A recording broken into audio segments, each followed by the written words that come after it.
SER Podcast. Estás escuchando El Abierto de Hoy por Hoy. Cada día analizamos las noticias más relevantes de la actualidad, las claves políticas, económicas y sociales, con las voces de los protagonistas y los distintos puntos de vista de nuestros tertulianos.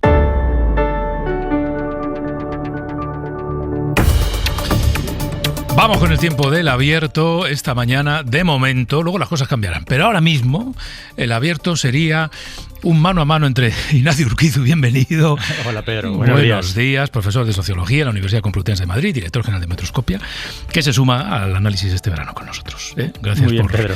Por venirte por aquí. Y Josep Ramoneda, que está en Barcelona. Hola Josep, buenos días. Hola, buenos días. Bienvenido. Ruth Ferrero está viniendo porque ha perdido el metro. Estas cosas pasan. Uno llega, no hay nada que dé más rabia. No hay nada que dé más rabia que estar bajando las escaleras del metro y ver que se te va. Y luego en la pantalla ves próximo metro, 5 minutos. Y dices, ¡buah! Ya está, ya me han descabalgado el día completamente. Bueno, llegará, no se preocupen.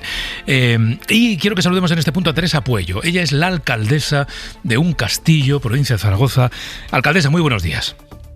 Hola, buenos días. Bueno, un castillo es uno de los municipios que ayer tuvo que ser desalojado por ese incendio que ha calcinado en torno a 8.000 hectáreas. Nos contaban esta mañana los compañeros de Zaragoza que gracias al trabajo de los equipos de extinción han podido evitar que el fuego afecte directamente al núcleo de población de un castillo. Esto es así, ¿verdad, alcaldesa? No ha habido que lamentar que el fuego haya entrado en el pueblo. Exactamente. Han trabajado duro todo el mundo, incluso los agricultores con sus tractores y sus máquinas de toda la comarca han subido. Es para, a todos los medios que han venido, se ha salvado lo que son pues todo el núcleo urbano. Uh-huh. Pero tenemos todos los alrededores, pues nos ha arrasado el fuego y sigue estando. Eso iba a preguntarle, que no haya afectado a las casas no significa que no haya afectado al término municipal, y ayer las llamas eran una gran amenaza para ustedes. Sí, era muy grave, sobre todo las fotos de noche impresionan un montón. Hemos tenido todos los medios habidos y por haber, la UME, todos bomberos, destacamentos de todos los sitios, desde Navarra hasta Granada y de todos los sitios que os podáis imaginar. Uh-huh. Súper bien atendidos en todo, pero así es un incendio feroz lo que está. Un pueblo detrás de otro, se está comiendo un pueblo detrás de otro, es algo gravísimo. Alcaldesa, ¿dónde ha pasado la noche la gente de su pueblo, sus vecinos, incluso usted? Sí, pues ayer cuando ya nos dieron orden de desalojo, primero desalojamos a los mayores de nuestra residencia, a los mayores que estaban viviendo en sus casas que tenían dificultad para bajar. Están todos en Zaragoza, los de la residencia en residencias de Zaragoza, y los demás ancianos con sus familiares. Luego el resto nos han acogido aquí en Egea, que Teresa Ladrero nos ha preparado, la alcaldesa de Egea de los Caballeros, nos ha preparado muy bien para poder estar cómodos y súper bien atendidos. O sea, por eso no hay ningún problema. Luego otros vecinos pues se han ido a Zaragoza, a su casa, o están con familiares en distintos pueblos de alrededor. Uh-huh. Por lo que le estén contando las autoridades encargadas de la extinción, ¿cómo está evolucionando el fuego esta mañana? Ayer por la tarde yo subí a un castillo hasta donde me dejaron llegar y estaban todos los medios y se veía pues que teníamos el fuego por todos los sitios. Y ahora vamos precisamente a las 9, tengo reunión con los mandos del incendio y los alcaldes afectados y autoridades, y ahí es donde nos van a dar el resumen de cómo está el tema y qué es lo que tenemos que ir haciendo. Nos darán instrucciones, esperamos que nos dejen volver a casa lo más pronto posible. Sabemos que todavía, supongo que es muy pronto, pues para ver los daños, para empezar a trabajar, uh-huh, para poner todo al día y trabajar. Siempre que hay un incendio de este tipo, puesto que este es un país que debe convivir con el riesgo de incendios forestales, siempre pregunto si ustedes habían enfrentado ya a incendios similares en esa zona. Sí. El problema es que nuestras altas 5 villas, todos los pueblos maravillosos que tenemos en las altas 5 villas, es prepirineo, y estamos todos metidos en sierra, es todo bosque. Entonces ya precisamente en estas fechas hace 30 años en un castillo en nuestra sierra tuvimos un incendio que arrasó 15.000 hectáreas. En el año 2015 también tuvimos otro en la zona que también arrasó, no me acuerdo exactamente cuántas, creo fueron también 12 o 14.000 hectáreas. Entonces nosotros cuando tenemos un incendio ya echamos a temblar, porque tenemos verdaderamente miedo. Y este año es que se han dado todas las características otra vez. Este calor, que está todo tan seco, tanta maleza, tanta hierba, en fin, horroroso. Una cosa más, alcaldesa, ¿cómo es un castillo para quien no lo conozca? Pues un castillo es una maravilla del arte románico y en general pues es un conjunto histórico-artístico desde 1966. Tenemos 6 iglesias románicas, es una belleza, o sea, es un sitio que tenéis que venir a conocer. Y que espero que el verde salga enseguida, aunque ahora esté un poco negro. Ojalá, ojalá. Teresa Pollo, alcaldesa de un castillo, muchas gracias por habernos atendido. Venga, a ustedes, un abrazo. Los compañeros de la SER en Aragón nos actualizan la cifra. 12.000 hectáreas ya afectadas por este incendio, 12.000. Veníamos hablando de 7.600, ya van por 12.000, y nos cuentan que por la evolución del fuego los equipos de extinción han tenido que volver a centrarse en proteger las localidades de Un Castillo y de Malpica de Arba. Esas dos localidades que ayer estaban amenazadas por el fuego, nos decía la alcaldesa, las casas no se han visto afectadas, pero todo el entorno sí. Y ahora está tocando de nuevo volver a proteger esas zonas. Ruth Ferrero, buenos días. Hola, buenos días, que me ha pillado el metro. Ruth Ferrero está abanicándose, tranquila. Ya ha llegado justo a tiempo. Bueno, vamos a estar pendientes de la evolución de los incendios y si hay cualquier novedad, se la iremos contando. Hacemos un alto en el camino y a la vuelta entramos ya en el tiempo del análisis, que se nos han ido acumulando los temas. A las 9 va a venir el ministro Félix Bolaños, con él vamos a hablar de la amnistía. Antes lo habremos hecho con nuestros analistas del resto de causas judiciales. Seguimos en Hoy por Hoy. El Abierto. SER Podcast. Venga, vamos con el abierto, con Ruth Ferrero, con Ignacio Urquizo, con Josep Ramoneda. Empecemos por amnistía. Va a ser uno de los elementos de la conversación con el ministro Bolaños. Digo que empecemos por aquí porque es verdad que ayer los fallos nos pillaron 10:15 de la mañana y con un primer análisis un poco apresurado, ¿no? Ahora ya vamos teniendo un poco más de perspectiva sobre la dimensión de lo que dicen esos dos fallos. Algunas lecturas ponen el acento en que en realidad se refieren a dos aspectos colaterales de la ley de amnistía que tienen relevancia, pero relativa respecto a la posición que mantiene el Supremo sobre el supuesto enriquecimiento personal de los líderes del procés. Pero el caso es que, digamos, tanto en el gobierno como en algunos de sus socios, como en el independentismo, se ha desatado, Josep, empiezo por ti, una pequeña ansiedad porque el Supremo y el Constitucional pues trasladen ya con rapidez, con inmediatez, digamos, toda la dimensión de la ley de amnistía. Bueno, esto es lo que desearían algunos y que creo que, en fin, que estaría muy bien y probablemente marcaría un cierto cambio de ritmo a este país. Pero yo no estoy tan convencido de ello. Es decir, del pasar página al decidimos nosotros, que es lo que ocurrirá en lo que entraremos en esta fase, que es una dialéctica probablemente complicada entre el poder político y los tribunales de justicia, ¿no?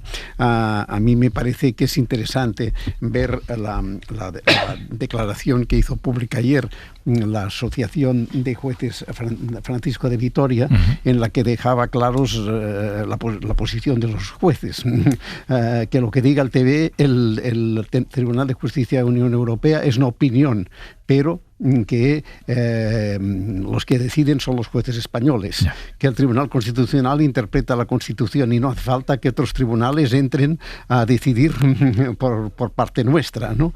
Y que hay que respetar la diferencia entre la distancia entre el poder judicial y el poder político, y que por tanto es la justicia la que tiene que pronunciarse, y y el gobierno, las instituciones, digamos, conectar con la legalidad y no dejarse llevar por algunas seducciones de pacificación como la que parece que en este momento emerge. Es decir, la idea esta de que pasamos página, de que ha llegado el momento de pues no volver a empezar, pero sí encontrar un nuevo camino y mirarse lo que ha ocurrido de otra manera, no parece que esté muy consolidada, y que al contrario veremos algo que ya es demasiado patente en este país, creo yo, que es una confrontación permanente entre el Poder Judicial y las decisiones políticas. Ruth.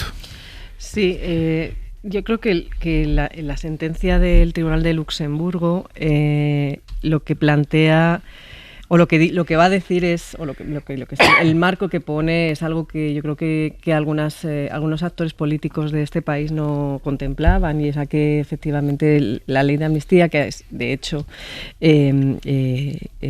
uno de los epicentros, digamos, de donde emerge todo el debate político desde que se implementa en España, y de hecho sigue siendo ese epicentro de todo el debate también de cara probablemente a las próximas elecciones, bueno, pues que consolida, digamos, o se ajusta al derecho europeo, que recordemos está por encima de, o digamos que forma parte también del ordenamiento nacional. La cuestión aquí es qué casos de los que se estaban observando ha contemplado Luxemburgo y cuáles no. Y aquí es donde entran, digamos, las autoridades judiciales españolas, que es lo que son las que tienen que decidir sobre el tema de la malversación. Recordemos que la cuestión de la malversación para enriquecimiento propio no lo aborda esta sentencia, que lo que dice es que no se tocaron fondos europeos, que es hasta donde puede entender el Tribunal de Luxemburgo, porque aquí es muy importante delimitar cuáles son las competencias de cada actor en el gobierno multinivel en el que estamos, del marco de la Unión Europea, que esto en muchos casos no se termina de entender, ¿no? Lo hemos visto en otros asuntos, como por ejemplo con la regularización. Bueno, cada institución tiene sus competencias y tiene unos límites. Entonces, lo que tiene que resolver los tribunales, el Tribunal Constitucional, el Tribunal Supremo ahora, el Constitucional fundamentalmente, es la cuestión de la malversación. Y esto es absolutamente interpretable. Recordemos que se metió el tema de la malversación en esa ley de amnistía con unas intenciones, y que hay que lo interpretar de una manera y hay que lo interpretado de otra. Y por tanto, claro, la situación que tenemos ahora sí que efectivamente más allá de las órdenes, de las resoluciones judiciales, los actores políticos les interesa que efectivamente se avance en esa normalización de la situación con Cataluña, en ese aplacamiento, digamos, de las tensiones, y si efectivamente se pase página, o si va muchos actores a seguir enrocados, digamos, en mantener que la ley de amnistía bueno, pues no tenía que haberse producido, que entraba en contradicción con otras declaraciones políticas, que efectivamente entraba, y a partir de ahí ver cómo se va desarrollando. Yo creo que ese es el tablero de juego en el que estamos ahora, y ahí van a tener que tomarse decisiones, porque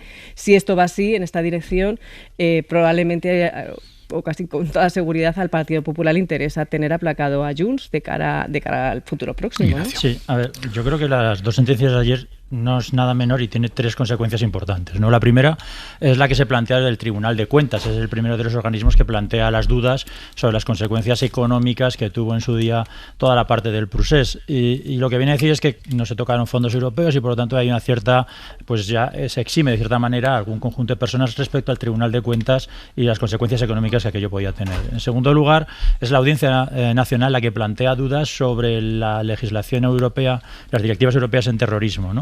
Y ahí de nuevo se vuelve a resolver que no atenta contra esa normativa, y todos los acusados por el tema de los CDR principalmente también van a quedar ahora mismo exentos. Así que hay personas que se van a beneficiar de las dos sentencias de ayer, y no es una cuestión menor, tanto en el Tribunal de Cuentas como en la Audiencia Nacional, ¿no? Y la tercera consecuencia, que me parece la más importante, es que ahora mismo la ley de amnistía a día de hoy es constitucional, lo dijo ya el Tribunal Constitucional el año pasado, así que eso ya no está en duda, sino estamos hablando de su aplicación, y la aplicación quedó atascada en el Tribunal Supremo por los delitos de malversación. Se presentó un recurso de casación ante el Tribunal Constitucional, y creo que justamente las interpretaciones que se hacen ayer, especialmente en la sentencia, donde las cuestiones que planteaba el Tribunal de Cuentas tienen que ver con cuestiones económicas y de malversación en el fondo, allana el camino al Tribunal Constitucional. Es decir, que le da argumentos que en su momento, cuando emita una sentencia, va a tener argumentos que en cierta forma el delito de malversación quizá puedan quedar más, no digo eximido, pero sí más relajado, ¿no? Y eso volverá al Supremo.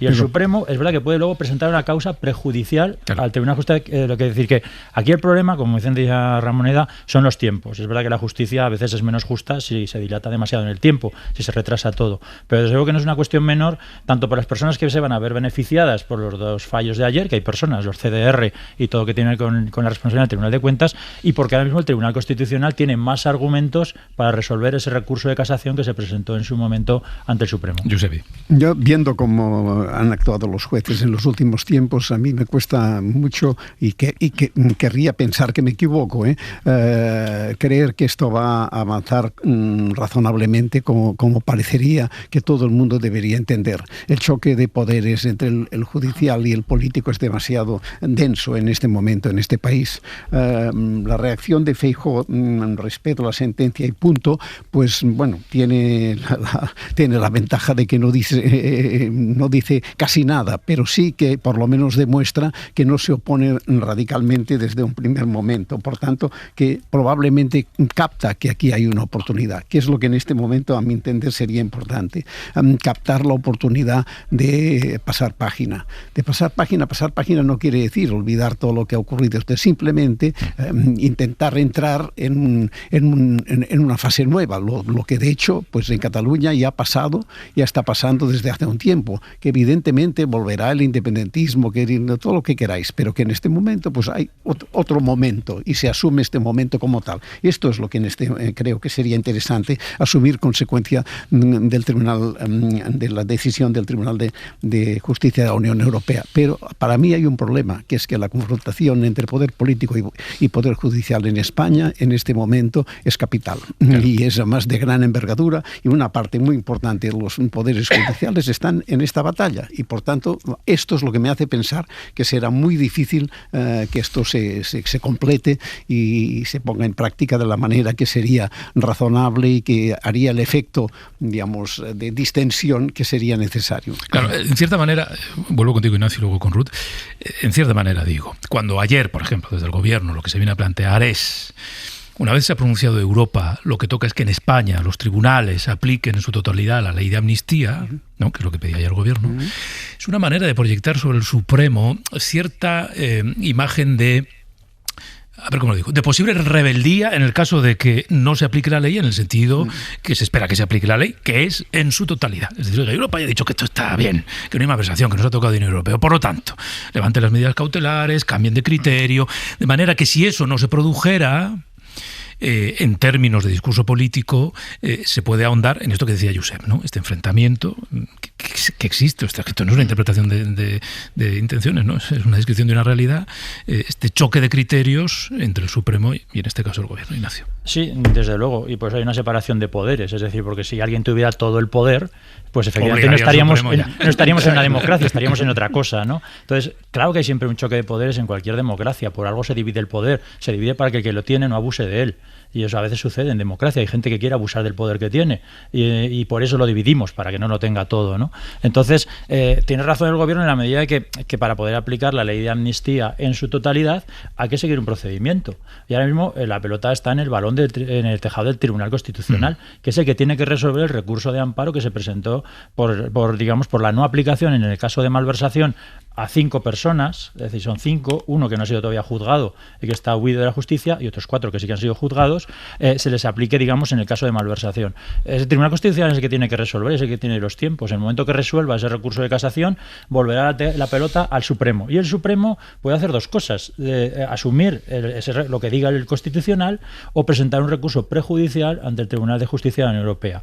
Y ahí de nuevo se puede dilatar de nuevo el proceso y el procedimiento, que es lo que está poniendo nerviosa a muchas personas, porque efectivamente el proceso está siendo más lento de lo que le gustaría a muchos de ellos. Y por eso digo que la justicia a veces no es justicia si es demasiado demasiado lenta, que a veces los tiempos de la justicia pues no son los tiempos que a los demás asumimos, y es verdad que no puedes tener a personas años y años esperando a que se haga justicia con ellos, ¿no? Así que sí que tendrían que aplicar la máxima celeridad, porque no estamos ante una cuestión menor.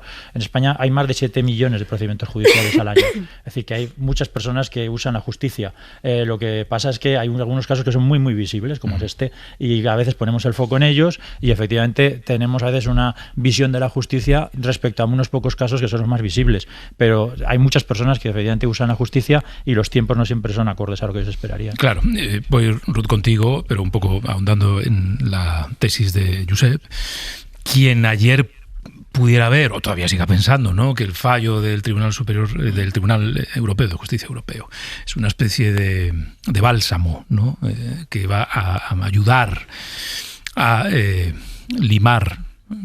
lijar las zonas de tensión, ¿no?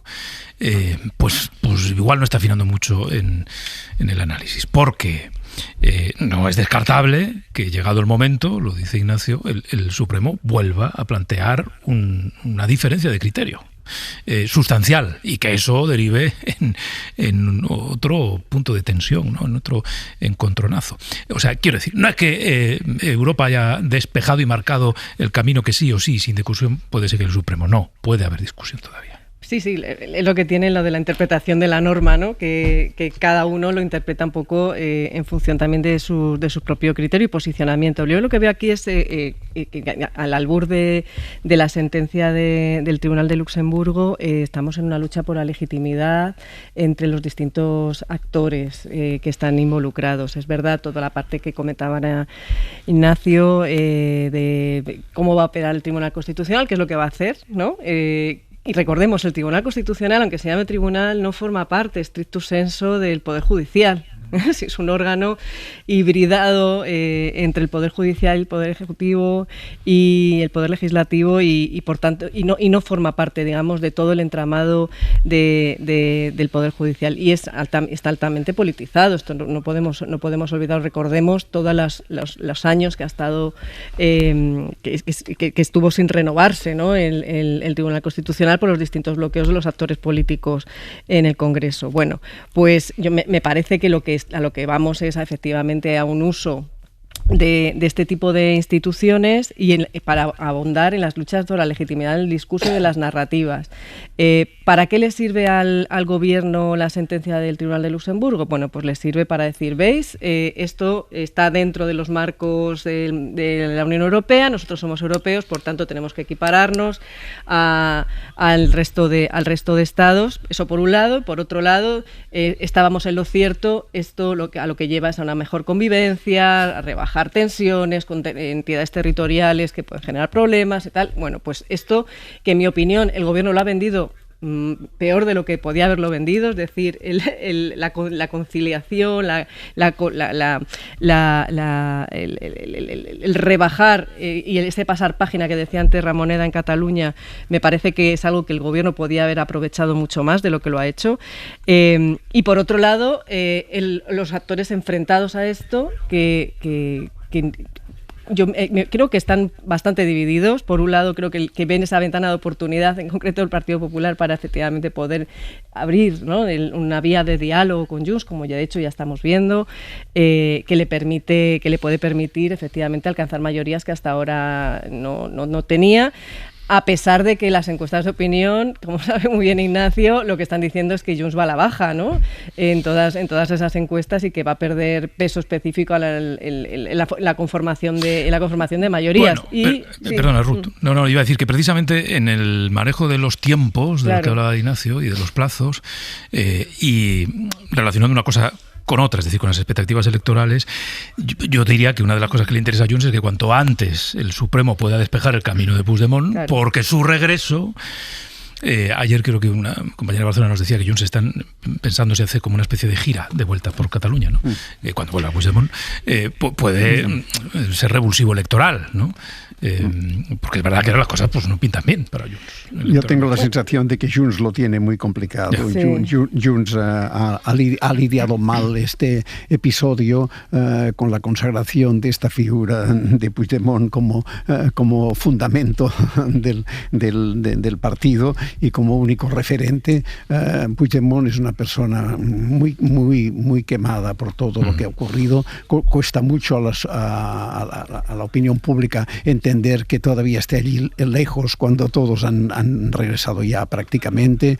Es un personaje que en este momento está cada vez menos relevante en Cataluña y lo paga electoralmente efectivamente Junts, que en este momento está en un desconcierto muy considerable, ¿no? Bueno. Y no creo que sea determinante, ¿no? Dejadme que haga un alto en el camino. A la vuelta saludamos al ministro Félix Bolaños.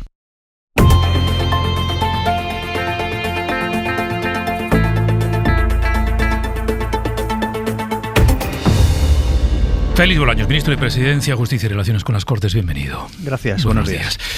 Bueno, empecemos por la amnistía, ¿no? Que es una de las cosas más recientes que comentar con usted. Ayer usted, una de las reflexiones que hacía es cuanto antes que se aplique la ley en toda su magnitud, ¿no? Este cuanto antes, en términos de tiempo, ¿a qué se refiere? Es decir, corre el reloj, pero ¿hacia dónde? ¿Cuáles son las prisas? Bueno, la prisa es que la ley se promulgó por las Cortes Generales en junio del año 24 y 2 años después todavía no se ha aplicado a la totalidad de las personas beneficiarias de esa ley. Es verdad que la ley de amnistía ya está desplegando efectos y ya ha desplegado durante estos 2 años. Hay casi 400 personas que ya han sido amnistiadas, pero sin embargo todavía los líderes de aquel proceso independentista todavía no se les ha aplicado la ley de amnistía.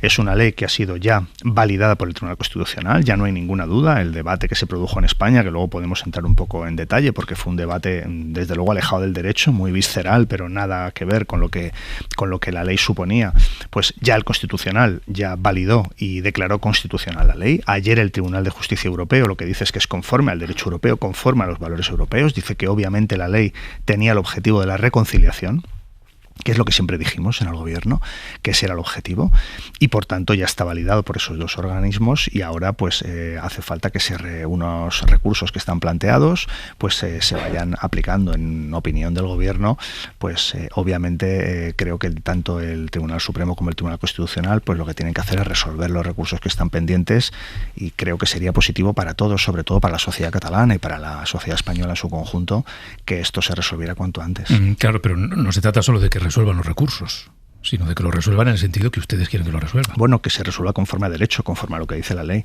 Si es que la ley de amnistía ya está promulgada y está clara lo que dice su Pero sobre eso hay redacción. discrepancias, ¿sabe usted? Algunos jueces del Supremo que consideran que hay un ámbito... Bueno, hubo una interpretación del Tribunal Supremo que fue una interpretación contestada incluso dentro del propio Tribunal Supremo, porque hubo votos particulares que, bueno, pues es una opinión, tampoco esto es ninguna novedad, es una resolución aquella del Tribunal Supremo de la que discrepamos, porque era una resolución contraria a la ley y contraria a la letra y al espíritu de la propia ley de amnistía, que establecía claramente que lo que se pretendía era amnistiar a todas las personas que habían participado en el proceso independentista. Porque, en definitiva, de lo que estamos hablando, más allá de cuestiones jurídicas y de interpretaciones y de que hay recursos de amparo ante el Constitucional y de que hay una decisión del Supremo y que cuanto antes pues se ha de resolver, de lo que estamos hablando y de lo que va la ley de amnistía es de que consigamos que toda una generación de catalanes se reconcilien. Porque no fue tan lejos. Acordémonos del año 2017, del año 2018, la tensión insoportable que vivía Cataluña y por ende que vivía toda España. Y sin embargo, gracias a políticas valientes de este gobierno, políticas, bueno, pues arriesgadas, políticas que en ocasiones hubo una parte de la sociedad que no entendió y que ahora seguramente entienden mucho mejor, pues hoy la situación en Cataluña es absolutamente distinta. Hoy se entienden personas que piensan distinto, incluso que tienen una proyección de lo que tiene que ser el futuro de Cataluña diferente, se hace política dentro de la ley, dentro de la Constitución. Hoy Cataluña es más habitable. Y ese es el objetivo de la ley de amnistía y, por cierto, ayer lo validó casi con estas palabras el Tribunal Europeo, que dijo que efectivamente la amnistía es una herramienta para superar conflictos políticos y dijo que el objetivo de la ley de amnistía era la reconciliación. Bueno, pues la reconciliación está conseguida. Y creo que a nadie se le puede escapar que si las 400 personas que han sido amnistiadas, las pocas personas a las que todavía queda de aplicar la ley de amnistía, pues ¿qué reconciliación hubiera habido en Cataluña si estas 400 y pico personas hubieran ingresado en prisión? ¿A quién se le puede ocurrir? Es que son políticas que no buscan que Cataluña y España sean más habitables, que no buscan la convivencia, que no buscan la tolerancia entre diferentes. Es que son políticas, si tú quieres que entren en prisión estas personas, lo que estás buscando es venganza. Y por tanto, yo creo que la ley de amnistía en ese sentido ha sido un logro colectivo de la sociedad española para conseguir cohesionar más a nuestro país. Acaba de decir, la reconciliación está conseguida. Usted lo cree firmemente, cree que los catalanes se han reconciliado ya. Mire, la tensión que se sufrió en Cataluña en 2017 y 2018 y aquellos años del procés, aquellos años tan duros, es una tensión que llegó a afectar a familias, que llegó a afectar compañeros de trabajo, que llegó a afectar a amigos. Es decir, es una tensión que caló en lo más profundo de las raíces de la convivencia de la sociedad catalana. Lo que ha hecho el gobierno de España ha sido, con mucha valentía, llevar a cabo políticas que puedan resolver precisamente esa crisis de convivencia que se produjo en Cataluña. Claro que hoy en Cataluña hay una convivencia que no existía hace una década. Claro que hoy en Cataluña hay una reconciliación entre personas que pensaban diferente. Es que se acaban de aprobar unos presupuestos en Cataluña con partidos que defendían el proceso soberanista y que defienden la independencia de Cataluña, y partidos que no defendían ni el proceso independentista ni tampoco defienden la independencia de Cataluña. Y hoy se están entendiendo. Eso, evidentemente, es la reconciliación. ¿Qué es lo que hay enfrente? ¿Cuál es la alternativa? ¿Pelearnos? ¿Anular una parte de la sociedad a otra? Yo creo que lo fundamental es que hablemos entre diferentes. Eso es lo valiente. Eso es lo que verdaderamente transforma una sociedad. Eso es lo que hemos conseguido. Que hoy en Cataluña sea un momento de acuerdos, de prosperidad, de trabajo compartido, de que se lleguen a distintas leyes y a distintos entendimientos entre partidos absolutamente diferentes en su concepción. Y eso es la reconciliación. La ley de amnistía, en definitiva, es la reconciliación de toda una generación de catalanes. Y eso no habría sido posible sin la ley de amnistía. Por supuesto, y ninguna. Y como no hubiera sido posible sin los indultos, como no hubiera sido posible si no nos hubiéramos sentado con los partidos independentistas, por supuesto que sí. Es que a alguien se le ocurre cómo se puede solucionar el conflicto en Cataluña si no te sientas con el que piensa distinto. Pero ¿cuál es la alternativa? La derecha y la ultraderecha, el Partido Popular y Vox, sacaron a miles de personas a la calle. ¿Qué les están diciendo ahora? ¿Cuál era su alternativa? ¿Que se siguieran peleando en Cataluña? ¿Hasta dónde? ¿Hasta cuándo? ¿No sentarse con el de enfrente? ¿De verdad? ¿Esto es una política de altura?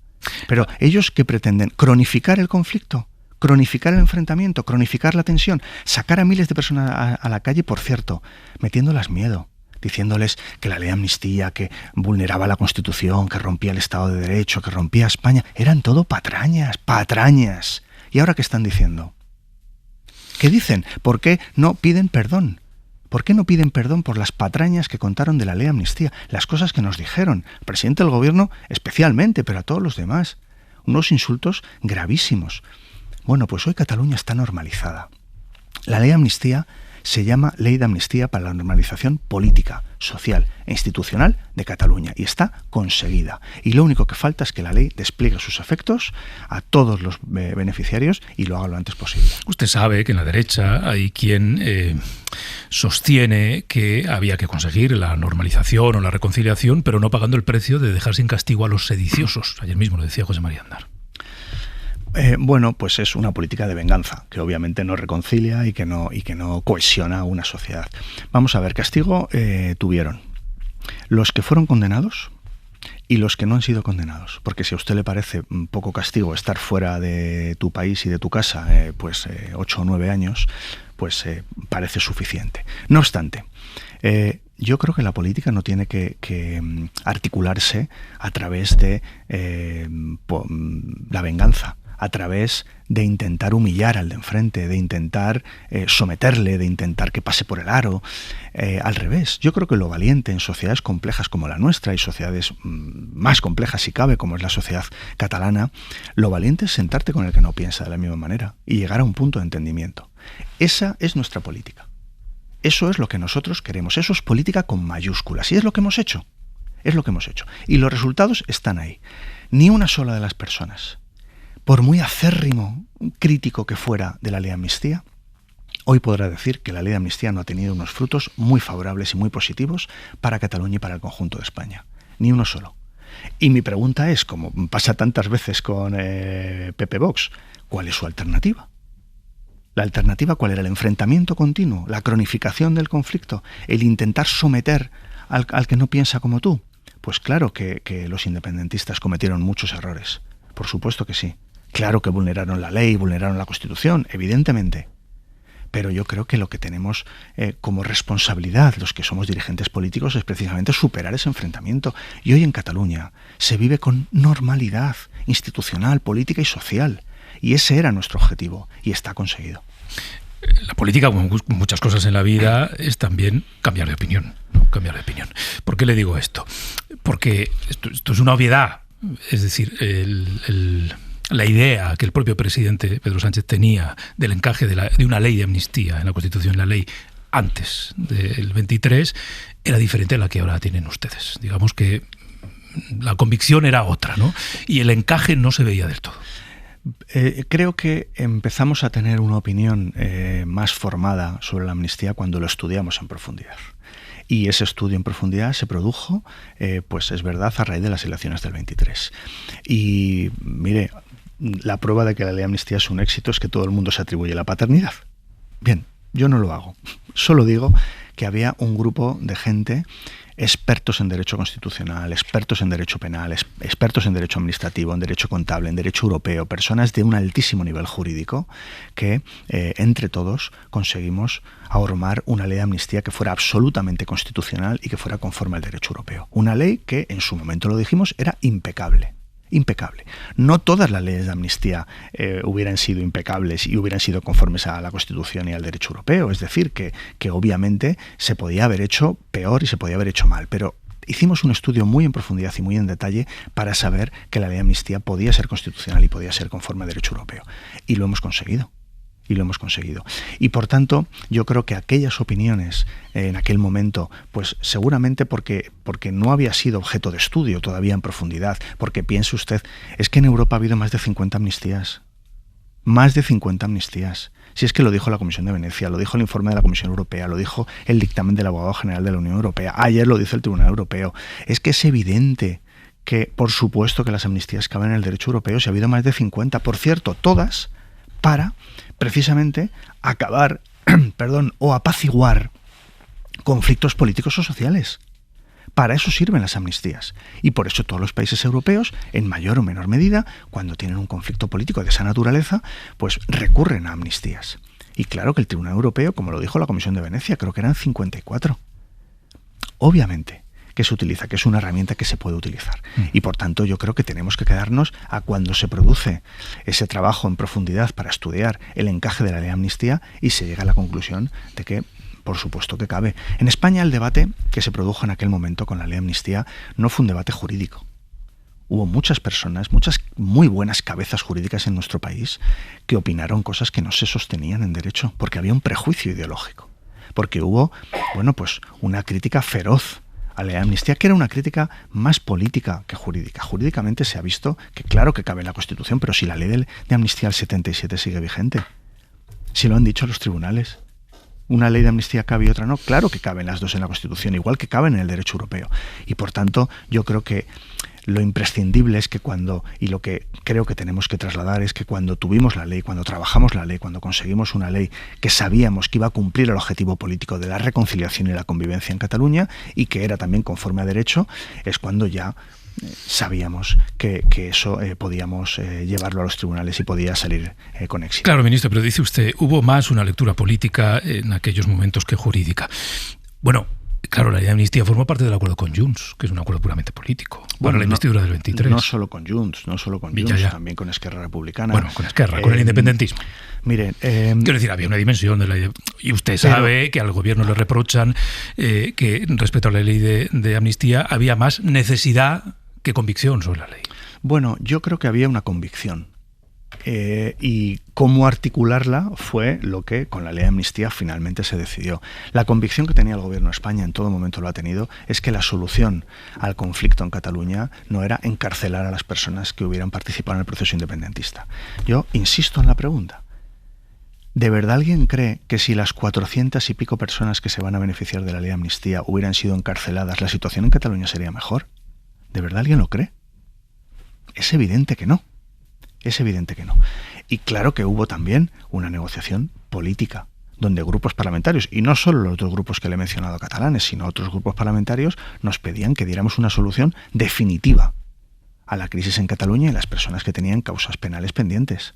Y no solo penales, contables ante el Tribunal de Cuentas, en fin, de todo tipo. Bueno, y esa solución definitiva y de una vez era la ley de amnistía. Y costó.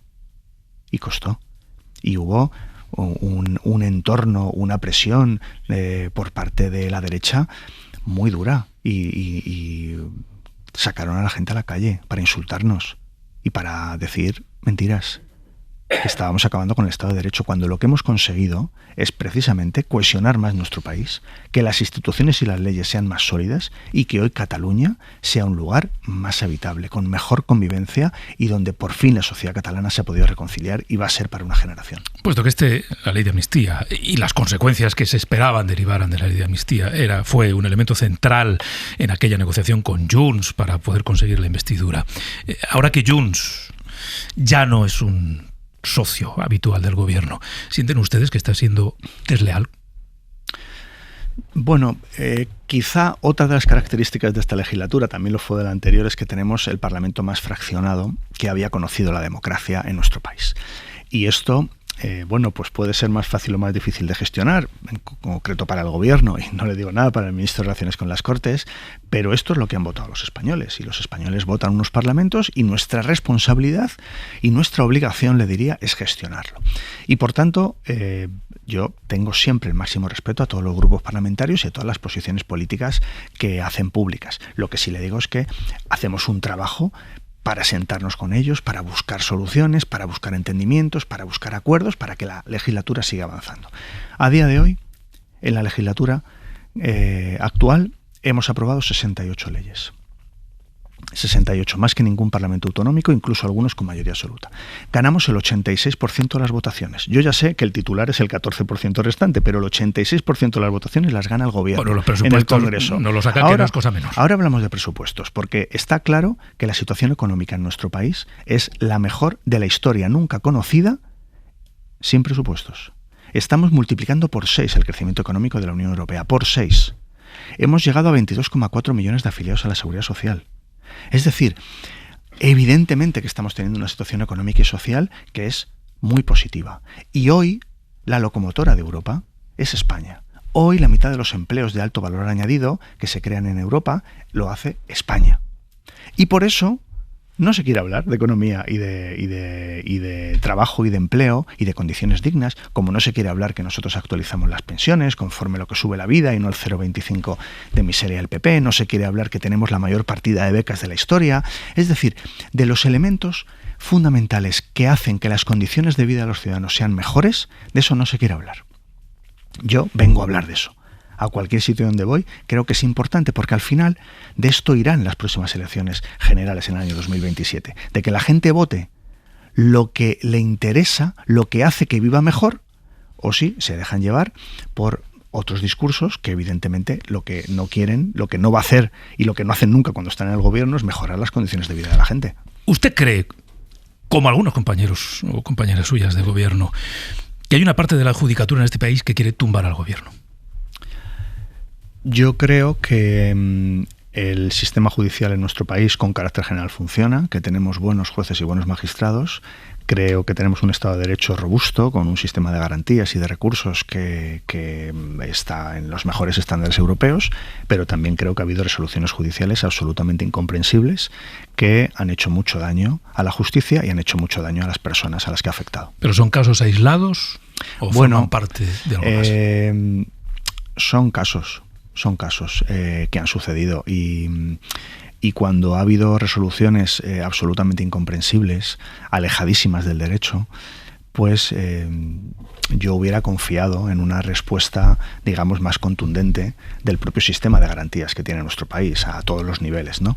Y sin embargo, bueno, pues en ocasiones no se termina de dar una respuesta contundente y eso supone que haya gente que está sufriendo un daño, pues no solo en su reputación y en su nombre, sino que están sufriendo daño en su vida en causas donde realmente no hay nada de nada.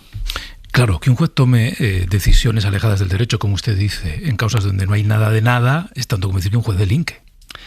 Bueno, yo no digo tanto. Yo digo que el sistema debería ser lo suficientemente robusto para cuando hay una resolución judicial incomprensible y alejada del derecho para que se revoque pues en un tiempo muy ágil. Y es verdad que en ocasiones, pues bueno, se va acariciando, pues sí, se revoca, en ocasiones se revocan muchas veces, hay causas donde hay muchas revocaciones por el órgano superior, pero lo cierto y verdad es que, bueno, pues la causa se va diluyendo, se va reduciendo, pero va continuando. Y esto hace daño, que a mí como ministro de Justicia lo que más me preocupa, por supuesto que me duele que haya gente que esté sufriendo en causas donde no hay nada, pero como ministro de Justicia me preocupa el daño que se está produciendo al nombre y a la reputación de la justicia en nuestro país.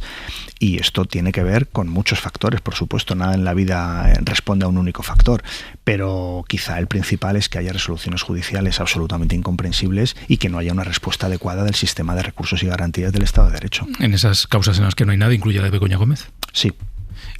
Pese a que la Audiencia de Madrid, con 5 jueces en la sala, haya decidido llevarla a juicio. Bueno, vamos a ver, el auto de ayer de la Audiencia Provincial dice muchas cosas. Yo creo que es una causa que, bueno, pues por el camino se va deshaciendo, porque evidentemente donde no hay nada, pues acabará en nada, ¿no? Y si recuerdan los oyentes de la cadena SER, pues hace 3 meses estaba imputada por 5 delitos y ya ahora mismo pues está por 2 y tenía unas medidas cautelares y ahora no tiene nada. Y no es que nadie pueda estar contento porque una persona que no ha hecho nada, pues siga imputado. Nadie puede estar contento por eso. O sea, el objetivo es que obviamente quien no ha hecho nada, pues no tenga ninguna consecuencia. Pero yo creo que ayer la Audiencia Provincial lo que dice es, bueno, estamos en una fase inicial, no es el momento, yo me quedo con la frase que pronuncia la propia Audiencia Provincial de no es el momento de hacer una valoración completa, conjunta y en profundidad de la prueba. Estamos en un momento, esto es una instrucción, meros indicios, si puede o no puede ser verosímil, pero no vamos a hacer un análisis completo de la prueba. Cuando se haga un análisis completo de la prueba se demostrará que no hay nada de nada. Y lleva 2 años. Por cierto, esto proviene de una denuncia que se debió inadmitir el primer día. Conviene recordarlo, el primer día. Una organización ultraderechista que persigue a esta señora, a Begoña Gómez, por ser la mujer del presidente del gobierno, por ser progresista, es decir, con un ánimo político, presenta una denuncia con recortes de prensa. Según la jurisprudencia pacífica del Tribunal Supremo, el primer día se tenía que haber inadmitido, no debería haber pasado ni del registro. Y llevan 2 años. Y claro, pues, en fin, digamos que la respuesta que aquí ha dado la justicia a un caso absolutamente flagrante donde no hay nada de nada, pues no ha sido una respuesta muy adecuada ni muy contundente. Le tengo que dejar marchar porque tiene otros compromisos, pero por personificar, por trasladar al oyente una imagen potente de lo que usted decía. Entiendo, por tanto, que el juez Peinado debería ser uno de esos jueces sobre los que el sistema tenía que haber reaccionado. Sí, claro. ¿Cómo? ¿Apartándole? Bueno, tiene medios, hay herramientas legales, tanto en el Consejo General del Poder Judicial como los propios tribunales superiores, la Audiencia Provincial de Madrid le ha revocado en 16 ocasiones. Es que es una instrucción, lo digo con todo el respeto, sin faltar a nadie y con argumentos jurídicos. Es una instrucción muy anómala. 16 revocaciones. No menos de media docena de denuncias ante el Consejo General del Poder Judicial, es decir, que es que ha tensado las costuras del sistema. Yo creo que la respuesta que ha dado el sistema judicial a este señor al que usted menciona, pues no ha sido una respuesta adecuada. Usted es militante del PSOE en Madrid. Sí. ¿Va a votar? Sí, claro, voy a votar. Sí. Los militantes socialistas tenemos el honor, tenemos la responsabilidad y tenemos el derecho a elegir a nuestros candidatos y lo fundamental el domingo en estas primarias para elegir la candidata a la alcaldía de Madrid, porque va a ser una mujer, pues es que todos los militantes participemos y lo hagamos pues con libertad de criterio, eligiendo lo que es mejor para el partido. Y ya sabe a quién va a votar. Ya sé a quién voy a votar, sí. No me lo va a decir, claro. Bueno, a mí me parece que la grandeza de las primarias, precisamente, es que el voto de un ministro militante socialista y de un dirigente de la Ejecutiva Federal, como soy yo, vale lo mismo que el de cualquier otro militante. Y me parece que guardar esa neutralidad y ese respeto a las 2 candidatas, que son magníficas, tanto Reyes como Emma, son magníficas las dos grandísimas compañeras, por cierto, que dan 1000 vueltas a cualquier candidato que pueda presentar la derecha. Madrid necesita un cambio urgente, porque realmente lo que está sucediendo en Madrid desde hace años es que se están perdiendo tantas oportunidades como ciudad, que yo creo que una alcaldesa socialista en Madrid es necesario que exista. Félix Bolaños, ministro, gracias por habernos acompañado. Gracias. Gracias y buenos días.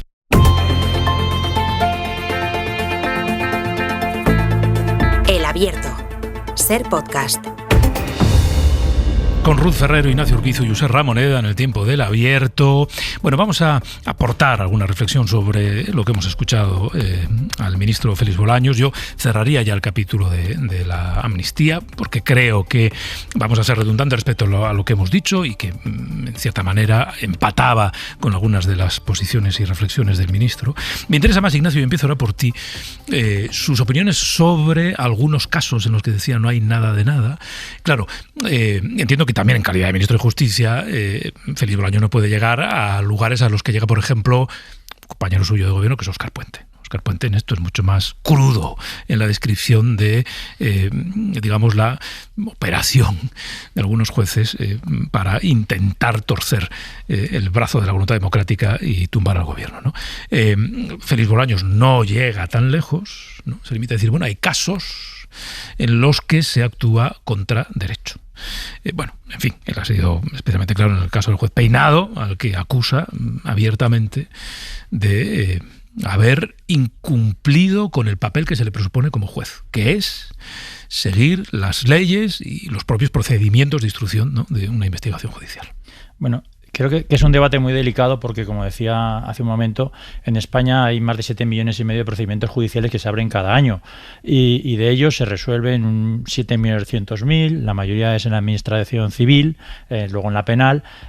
Hay muchos usuarios de la justicia, por lo tanto no podemos en primer lugar generar algún tipo de duda sobre la justicia en España porque de hecho los que la usan están contentos con cómo funciona y si no estuvieran contentos no la usarían, no irían a un juzgado a poner una denuncia o a hacer una solicitud. Por eso es verdad que estamos hablando de casos muy puntuales y con mucha visibilidad. Y también, y esta es la segunda cosa, ayer creo que decía Fernanda Garea en estos mismos micrófonos, en hora 25, si uno hace el recuento de esos juicios visibles, ha habido por lo menos 30 jueces que se han pronunciado. Es decir, es muchas personas para que haya, digamos, una especie de confabulación en contra del gobierno por muchos jueces unidos, no sé cómo lo están haciendo a través de un grupo de WhatsApp o cómo se habrán unido para que haya más de 30 personas decidiendo cosas, ¿no? Entonces, por eso creo que hay que ser muy escrupuloso, que es verdad que hay jueces o algún juez que no está actuando como debería y como no lo está haciendo, le están corrigiendo sistemáticamente. Es decir, uno de los casos más visibles, que es el de Begoña Gómez, la instrucción del juez Peinado ha sido corregida en varios momentos por la audiencia provincial. Unas ayer fue corregida, porque de los 4 o 5 delitos se han quedado en 2. Ya digo que hay uno que seguramente incluso no se podrá demostrar, que es el de tráfico de influencias, porque es muy difícil de demostrar, por lo tanto puede que incluso uno de ellos ya vaya a ser casi inocente. Vamos a ver qué pasa con el otro. Y además las medidas cautelares se han retirado de nuevo porque hubo un exceso seguramente. Por lo tanto, que hay un juez que está actuando mal no significa que el Poder Judicial esté confabulado. Es decir, hay un juez que está actuando mal y que además no creo que sea solo el caso de Begoña Gómez. Le puede pasar a muchas personas que vayan a veces a un juzgado y sientan que no se ha hecho justicia con ellos. De hecho, la opinión de la justicia en las encuestas cambia en función si tú tienes un procedimiento judicial abierto o no. La gente que tiene procedimientos judiciales suele tener una peor opinión de la justicia que aquellos que no la tienen, porque la están viendo y a veces tienen la sensación de injusticia, ¿no? Por lo tanto, creo que es un debate muy delicado porque estamos hablando de una de las instituciones más importantes del Estado, que es el Poder Judicial. Y si generamos dudas sobre ello, pues seguramente la visión que tenemos de la democracia puede verse afectada. Voy contigo, Josep, y luego con Ruth, pero añado algo más de lo que decía el ministro. Bueno, pues hay jueces que actúan en contra de lo que dice el derecho. Y además, el sistema, que es lo que venía a decir, no responde con la rapidez y la contundencia que el ministro esperaría para, entiendo yo, sancionar o apartar o inhabilitar a estos jueces que de manera sistemática incumplen la ley. Y si un juez toma decisiones contrarias al derecho, pues está prevaricando, está delinquiendo. Josep. Sí, a mí me ha sorprendido en general, no le conocía este tono de sobreactuación de Félix Bolaños, ¿no? Llevando a una cierta dramatización en la escena. Es decir, ni en Cataluña las cosas fueran tan terribles en el momento crítico del proceso, ni ahora vivimos una especie de resaca de la que apenas somos capaces de levantarnos, según parecía el relato de Bolaños. No, la vida sigue. Las tensiones las hay como en todas partes y las cosas no son ni tan simples ni mucho menos, ¿no? El proceso tuvo sus epopeyas, tuvo sus momentos cruciales, pero también se desvaneció con una cierta naturalidad en el momento en que se va más allá de las fuerzas posibles, que es lo que le pasó al independentismo. Pero esto no quiere decir que esta etapa haya pasado definitivamente y que la sociedad catalana ya sea otra, absolutamente centrada en lo que llama la normalización. No sé muy bien qué es la normalización. En la sociedad catalana hay las tensiones naturales que hay en cualquier sociedad, en todos los ámbitos, evidentemente en el social, en el económico, en todos, y en este momento hay un cierto estado de tranquilidad en el espacio político en el que empiezan ya a salir algunas señales significativas inquietantes. Por ejemplo, el crecimiento, que no es una novedad catalana, ocurre en España y ocurre en el resto de Europa, el crecimiento de la extrema derecha, sí. y ya no de la extrema derecha española, sino la extrema derecha nacional catalana, es decir, el desplazamiento de una parte del electorado de Junts hacia la extrema derecha, por ejemplo. Por tanto, ni tan dramático ni tan bonito, y lo que sí es cierto es que en este contexto, pues la amnistía, que era el tema, pues puede echar una mano, pero no olvidemos que los conflictos están allí y que pensar que ya se ha pasado página en Cataluña y que Cataluña está en un estado que ya lo volveremos a subir el tono, pues a mí me parece completamente irreal, porque hay conflictos, porque hay puntos de tensión y porque después se fue más allá de las propias fuerzas, hay una resaca, pero después de la resaca pues aparecen nuevos conflictos, nuevas situaciones, y esta es la fase en la que estamos en este momento, ¿no? Me ha sorprendido en este sentido. Ruth. Bueno, yo creo que un poco tirando del hilo que ha dejado ahora Ramoneda sobre la mesa, yo sí que creo que la ley de amnistía ha ayudado a que se reduzcan las tensiones en lo que hace a la ley de amnistía. En lo que, seguro. Claro, es decir, evidentemente todas las sociedades tienen conflicto, las sociedades son complejas, estamos en un momento y en un contexto político y social diferente del año 16-17 y la amnistía lo que pretendía era... La ley de amnistía pretendía pues rebajar las tensiones provocadas por el incumplimiento de la Constitución, bueno, pues eso es a lo que yo creo que se refiere el ministro Bolaños. Y luego yo creo que es importante también que seamos conscientes de esto que se planteaba, ¿no?, en algún momento de la entrevista. La ley de amnistía es una ley, pero es una ley que se adopta por una decisión política. Es decir, me parece que es uno de los puntos que tenemos que tener en la cabeza cuando hablemos de la ley de amnistía, que el poner sobre la mesa una ley de amnistía se debe a una reflexión política, a una decisión política que el gobierno podía o no haber tomado. Y una vez que lo ha tomado, lo que evidentemente hace es ratificarlo a través del legislativo y es ahí donde se encuentra, como antes también mencionaba Ramoneda, con el muro en este caso del Poder Judicial, ¿no? Y es esa tensión entre esos dos poderes lo que plantea, pero de fondo es un debate político, estrictamente político, y cómo el debate de este hecho político se incrusta dentro de las dinámicas de las distintas instituciones que tienen que ver con el Poder Judicial, que vuelvo a repetir, yo creo que lo he dicho ya muchas veces, el Poder Judicial es, digamos, el marco, pero las personas que conforman el Poder Judicial no necesariamente son actores políticos neutros. Y esta es un poco la clave también de todo este otro tipo de derivas en las que estamos inmersos. Y por tanto, evidentemente, no se puede decir que el Poder Judicial es todo aquello, sino que hay que focalizar en aquellos individuos que efectivamente no actúan conforme a derecho o que están llevados por alguna motivación de tipo político en ese sentido. Pero esto que dices es interesante porque decía el ministro, no, es que hubo una aproximación a la ley de amnistía, ¿no? Un debate muy intenso, más político que jurídico. Bueno, claro, pues sí, es que la ley de amnistía surge de un acuerdo político, claro, y de un compromiso con el independentismo, pues claro, esa tenía que ser la aproximación, ¿no, Josep? Sí, por supuesto. La amnistía es una decisión que toma la política y que la traslada a la justicia para que la ratifique, pero es una... Y que luego tiene que darle un armazón jurídico solvente. Claro. Por supuesto. No, esto es así. Bueno, como nos queda un poquito de tiempo por delante, y hay algo que yo quería hacer hoy, para que no se nos pase la fecha, ¿no? Mañana se cumplen 6 meses del accidente de Adamuz, del accidente ferroviario, y murieron 46 personas. Medio año, 6 meses, yo creo que es tiempo suficiente para poder aplicar un poquito de perspectiva, ¿no? En este tiempo se ha abierto una investigación, tanto desde el punto de vista técnico como judicial, claro. Han cambiado algunas cosas en el día a día del ferrocarril. Muchos de nuestros oyentes que viajen de manera más o menos habitual en el ferrocarril saben de lo que le estamos hablando.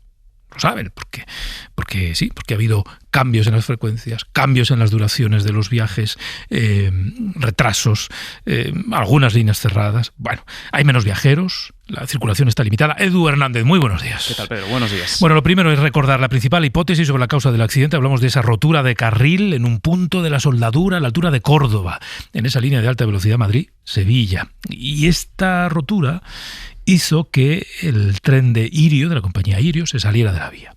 Y pocos segundos después, colisionara con otro tren, en este caso de Renfe, un Alvia, que venía en el sentido contrario. Bueno, esto lo decimos porque las roturas de carril, que es lo que ocurrió, o lo que se investiga, pero parece que ocurrió, son un fenómeno que en España, bueno, pues es cada vez más común. En los últimos 10 años se ha multiplicado por 2. Aquí las comparaciones siempre son muy útiles, porque nos sitúa ante la realidad por comparación. Digo, frente a otros países de Europa que han conseguido reducirlas. Sí, eso es. Hemos echado un vistazo a los datos de la Agencia Ferroviaria Europea y si comparamos el año 2014 con 2024, que es el último con datos disponibles, en España hemos pasado de tener 0,30 roturas por cada tren kilómetro, esto último es la unidad que mide la intensidad del tráfico ferroviario, a tener 0,65, es decir, han aumentado un 114%. Somos el único país, junto a Rumanía y Suecia, donde estos fenómenos se han más que duplicado. Nosotros hemos hablado con Pablo Salvador, que es profesor de Ingeniería Ferroviaria en la Universidad Politécnica de Valencia. Estamos en una época de crisis, hay prioritarias otras inversiones, se ha ido posponiendo, pero llega un momento que al final la red de la nueva, ahora claro, se ha ido deteriorando, se ha ido sobre todo con el uso, y claro, llega un momento pues que es decir, estamos ante una falta de mantenimiento heredada. Siempre se dice que en el ferrocarril lo que no inviertes ahora, en 10 o 15 años tendrás sí o sí que hacerlo y será mucho más caro. En 2011 la inversión en mantenimiento se reduce drásticamente en casi un 30% y llega a su mínimo histórico entre 2014 y 2015 con 45.000 euros al kilómetro. Eso se arrastra y cuesta corregirlo. Si te comparas, por ejemplo, con países más desarrollados como Alemania, Italia o Francia, pues estamos por encima en número de tasas. Entonces, claro, Francia, por ejemplo, invierte el triple que nosotros y tiene una tasa de roturas que es 4 veces inferior a la nuestra. Alemania, que gasta un 43% más, su tasa es 3 veces inferior. E Italia, por su parte, que también invierte el triple, tiene casi el doble de roturas menos que nosotros. Claro, podemos presumir de tener la mejor alta velocidad del mundo, como hacemos, y de todos los kilómetros que tenemos abiertos y todos los que hay en construcción, y dedicar 3 veces menos que Francia al mantenimiento, pues no se compadece muy bien. No se compadece muy bien. Bueno, hablemos de la investigación, porque no sé si hay alguna novedad. ¿En qué punto estamos? Bueno, aquí hay 2 investigaciones. Tenemos por un lado la judicial, está siendo dirigida desde los juzgados de Montoro, en Córdoba. En estos meses, la jueza encargada del caso pues ha ido recopilando toda la documentación de las obras que se hicieron cuando se realizó esa renovación integral de la línea. También ha nombrado a un equipo de 3 peritos que tienen que elaborar su propio informe del accidente, con, entre otras cosas, pues un estudio geológico de la zona. La jueza también tiene que autorizar, todavía no lo ha hecho, a los investigadores de la comisión, la CIAF, que está encargada de todo el accidente de Adamuz, a empezar los análisis de laboratorio de las piezas. Estos suelen ser la clave para el informe final. Y de la investigación puramente técnica, digamos, ¿por dónde va? Pues mira, aquí podemos aportar y adelantar varias novedades aquí en la SER de por dónde transcurre todo. A ver. La primera es que se ha visto que en el punto del accidente se detectaron varios defectos, es decir, unos baches. Estos se vieron en varias auscultaciones que se hicieron los meses anteriores, estuvieron en seguimiento hasta noviembre. Lo que se va a mirar es si eso pudo acelerar la degradación de la soldadura que se rompió en el accidente.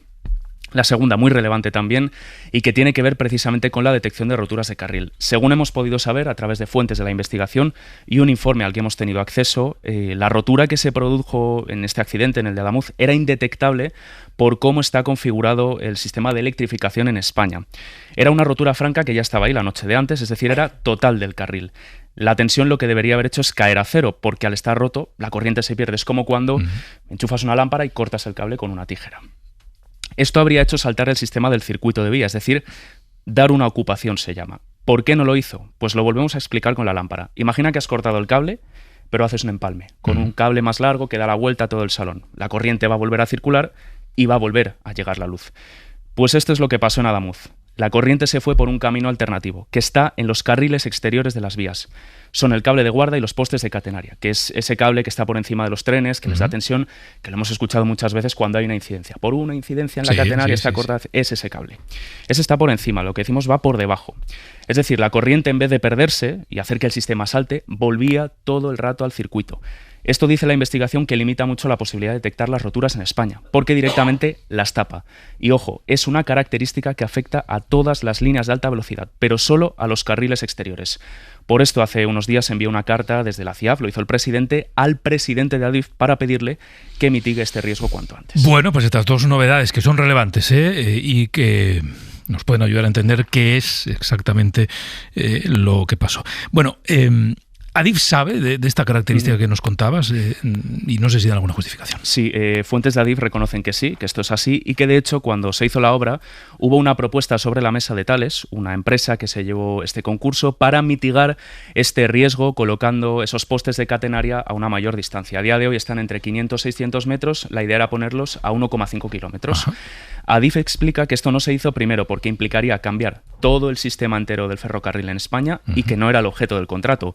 Segundo, que la configuración actual se hace además siguiendo una normativa muy concreta que regula la tensión máxima a la que se pueden exponer las personas que, por ejemplo, tendrían que acceder a la vía si hay una incidencia para evitar, por ejemplo, electrocuciones, es decir, es por seguridad laboral. Y tercero, este riesgo habría quedado mitigado con las auscultaciones, es decir, esos exámenes que se hacen sobre la vía. ¿Ha cambiado algo desde el accidente? Pues sí, han cambiado dos cosas, la demanda y la circulación. Ambas han estado muy condicionadas con el corte que tuvimos en la Madrid-Sevilla después del accidente y también por la interrupción de la Madrid-Málaga con ese talud que se había derrumbado sobre Álora y que hizo que estuviera cortado durante 3 meses.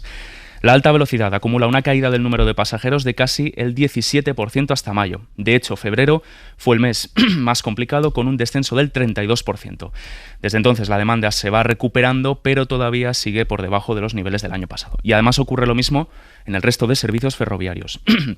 En cuanto a la circulación, lo que ha aumentado sobre todo es la presencia de limitaciones de velocidad. Más lento. Desde aquel 20 de enero, cuando contamos aquí en la SER aquella limitación de la Madrid-Barcelona, 150 kilómetros a 160 por hora, por el estado de la infraestructura, y hasta mayo, las limitaciones han aumentado un 86%. Hay 1.175 y afectan a más del 10% de toda la red.